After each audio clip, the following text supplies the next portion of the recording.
बड़ी मीटिंग में 3 बड़े प्लान तैयार किए गए हैं। तो रक्षा मंत्री ने एक तरफ मीटिंग ली है, 3 बड़े प्लान तैयार किए हैं और उसके बाद उन्होंने मीटिंग को संबोधित करते हुए बहुत बड़ी बातें कही हैं और बता दिया है कि भारत किस तरह से पाकिस्तान को सबक सिखाने के लिए तैयार है। सुनिए क्या कहा उन्होंने। भारत सरकार वो हर कदम उठाएगी जो जरूरी और उपयुक्त होगा।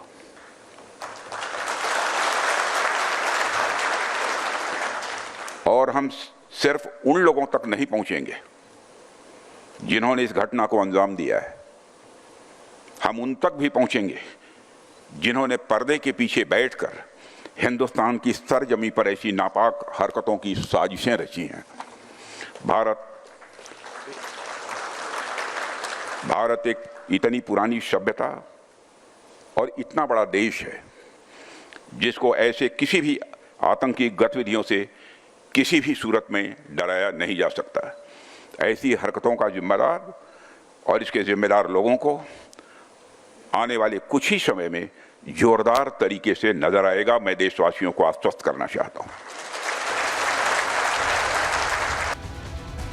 और हम ये बात ऐसे ही नहीं कह रहे हैं कि भारत बड़ा सबक सिखाने के लिए तैयारी कर रहा है। इसके पहले भी जब भी पाकिस्तान ने भारत की तरफ नजर उठाई है तब तक भारत ने पाकिस्तान को यह बता दिया है कि हमारी तरफ देखने का नतीजा क्या होता है। जब जब पाकिस्तान ने दहलाया है तब तक भारत ने सबक सिखाया है। कैसे सबक सिखाया है ये हमने पहले भी आपको बताया है। आज एक बार फिर से बता देती हूं कि जब जब पाकिस्तान की नजर उठी है तब तक भारत ने कैसे बताया है। तारीख 18 सितंबर 2016 उरी अटैक हुआ था, याद होगा आपको। साल 2016 में सैनिकों पर हमला हुआ था, नुकसान हुआ था, 19 जवान शहीद हुए थे हमारे। और उसका बदला क्या था, उसका जवाब क्या था? Surgical strike. घर में घुसकर पाकिस्तान को जवाब दिया था। इसके बाद दूसरा बड़ा हमला 14 फरवरी 2019 को हुआ था और हमला पुलवामा अटैक हुआ था जिसमें सैनिकों से भरी गाड़ी पर हमला किया गया था और उसमें 40 जवान शहीद हुए थे। लेकिन उसके कुछ दिनों के भीतर ही बड़ा जवाब दिया गया, बालाकोट एयर स्ट्राइक हुई थी। और अब जिस तरह से 22 अप्रैल 2025 को यानी कल पहलगाम में आतंकियों ने हमारे पर्यटकों को नुकसान पहुंचाया है, पहलगाम अटैक हुआ है और उसमें 28 नागरिकों की हत्या की गई है। कई लोग अभी भी अस्पताल में भर्ती हैं जिनका इलाज जारी है। उस पर सबको इंतजार है जवाब का कि आने वाले समय में भारत कैसे पाकिस्तान को जवाब देगा। लगातार रणनीति तैयार की जा रही है, बैठकों का दौर जारी है। और इस बीच आपको एक और तस्वीर दिखा देती हूं कि कैसे गृह मंत्री अमित शाह जिन लोगों को मारा गया पहलगाम हमले में, जिन लोगों की मौत हुई है, उन सभी लोगों को श्रद्धांजलि अर्पित करने के लिए पहुंचे। आज सुबह जब गृह मंत्री अमित शाह सुबह से दोपहर के बीच जब पहुंचे थे, करीब 10-11 बजे के बीच पहुंचे थे श्रद्धांजलि अर्पित करने के लिए।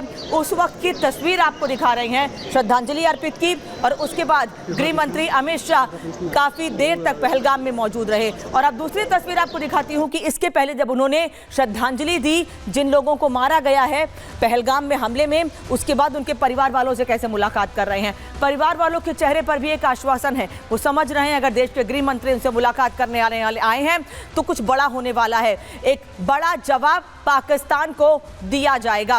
तो इस तरह से देश के लोगों को और जिन लोगों ने अपनों को खोया है उनको गृह मंत्री अमित शाह ने खुद जाकर आश्वासन दिया है। अब आपको ये बता देते हैं कि सरकार कैसे एक्शन में है और प्रहार कितना बड़ा सरकार की ओर से किया जाना है। दुबई से लौटकर पीएम ने बड़ी बैठक की है। एयरपोर्ट पर ही ये बड़ी बैठक की गई थी। प्रधानमंत्री नरेंद्र मोदी ने बड़ी बैठक दुबई से लौटते ही की। गृह मंत्री अमित शाह खुद ग्राउंड जीरो पर मौजूद रहे। जैसे ही हमले की जानकारी प्रधानमंत्री को मिली, फोन पर बातचीत की गृह मंत्री से, उन्हें कश्मीर जाने की बात कही, वो तुरंत श्रीनगर पहुंचे, वहां मीटिंग की और आज पहलगाम पहुंचे गृह मंत्री अमित शाह। रक्षा मंत्री राजनाथ सिंह ने हाई लेवल मीटिंग की है जिसको लगातार आपको बता रही हूं कि इस हाई लेवल मीटिंग में 3 प्लान तैयार किए गए हैं और आज शाम को सीसीएस की बैठक भी होने वाली है। 6 बजे ये बैठक होनी है।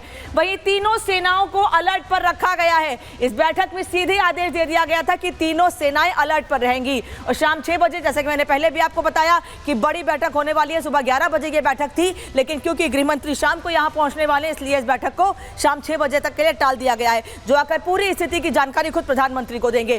घाटी से लेकर दिल्ली तक हलचल तेज हो गई है, यानी हर तरफ अलर्ट है, हर तरफ कुछ बड़ा होने को लेकर तैयारी की जा रही है। वहीं आतंक के फाइनल हिसाब की तैयारी भी की गई है कि किस तरह से अब आतंकवादियों को, आतंक को जड़ से खत्म कर देना है। इस पर भी बैठक, इस पर भी बातचीत हुई है। और एक और अहम खबर आपको बता देते हैं, आतंकी हमले में मारे गए लोगों का शव पहुंच गया है मुंबई। आतंकी हमले में पहलगाम में मारे गए लोगों का शव मुंबई पहुंच गया है। अभी कुछ देर पहले लेफ्टिनेंट विनय नरवाल का शव दिल्ली पहुंचा था, जहां उनको श्रद्धांजलि अर्पित की गई। उनके परिवार के लोग वहां पर मौजूद थे और अब ये तस्वीर आपको दिखा रहे हैं कि पहलगाम हमले में मारे गए लोगों के शव मुंबई पहुंच चुके हैं और इसके बाद उनके शहरों को, उनके घरों, उनके परिवार वालों को उनके शवों को सौंप दिया जाएगा, जिससे पूरी विधि विधान से उनका अंतिम संस्कार किया जा सके। लेकिन परिवार वाले बार बार सिर्फ एक ही मांग कर रहे हैं कि किस तरह से भारत बदला लेगा, किस तरह से जो मीटिंग हो रही है उनके बाद बड़े कदम उठाए जा रहे हैं, क्या कुछ चर्चा की जा रही है, हर कोई ये जानना चाहता है। लेकिन क्योंकि आने वाले समय में यह साफ हो जाएगा कि कैसे भारत ने रणनीति बनाई है पाकिस्तान को सबक सिखाने की, क्योंकि लगातार बैठकों का दौर जारी है। कल शाम से ही लगातार मीटिंग हो रही है। शाम 3:30 बजे, कल दोपहर 3:30 बजे खबर आई थी कि बड़ा हमला हुआ है पहलगाम में पर्यटकों पर और उसके बाद से ही लगातार बैठकों का दौर जारी है। अहरावत इस वक्त हमारे साथ जुड़े हुए हैं। अहरावत, तस्वीर हम देख रहे हैं, पहलगाम हमले में जिन लोगों की जान गई है उनके शव मुंबई पहुंच चुके हैं, क्या अपडेट? और जी हाँ, लगातार हम आपको जहां तस्वीरें दिखा रहे हैं इस वक्त मेरे बीच आपको फिरदौस दिखाएंगे। ये वो एक्चुअल स्पॉट है जहां पर ये दुर्घटना कल हुई और लगातार आप देख सकते हो किस तरह से यहां पर जो पैरा सिक्योरिटी फोर्सेस है वो भी यहां पर मौजूद थे। उसके साथ साथ राष्ट्रीय राइफल्स और सीआरपीएफ ने भी पूरे इस एरिया को कॉर्डन ऑफ किया है और आप लगातार देख सकते हो किस तरह से पूरे इस फॉरेस्ट एरिया को जो है, जो ऑफ रोड है, यहाँ पर किस तरह से यहाँ पर पेट्रोलिंग की जा रही है। आप देख सकते हो विजुअल्स में लगातार किस तरह से इंडियन आर्मी के जवान जो है लगातार पूरे इस एरिया को जो है कॉर्डन एंड सर्च में लिया हुआ है। कॉर्डन एंड सर्च ऑपरेशन बल्कि सिर्फ यही नहीं बल्कि और भी कुछ ऐसे एरियाज है, चाहे अगर हम कुलगाम की बात करें, शोपियान की बात करें या पुलवामा की बात करें, जहां पर लगातार ऑपरेशन चल रहे हैं। इस तरह से आप देख सकते हैं किस तरह से स्पेशल फोर्सेस जो है इसके थ्रू जो है यहाँ पर ऑपरेशन को भी कंडक्ट कर रहे हैं। लगातार हमने देखा किस तरह से लगातार हम देख रहे हैं किस तरह से सुरक्षा बल के जवान जो है लगातार चप्पे चप्पे पर मौजूद है। और इससे पहले भी हमने देखा किस तरह से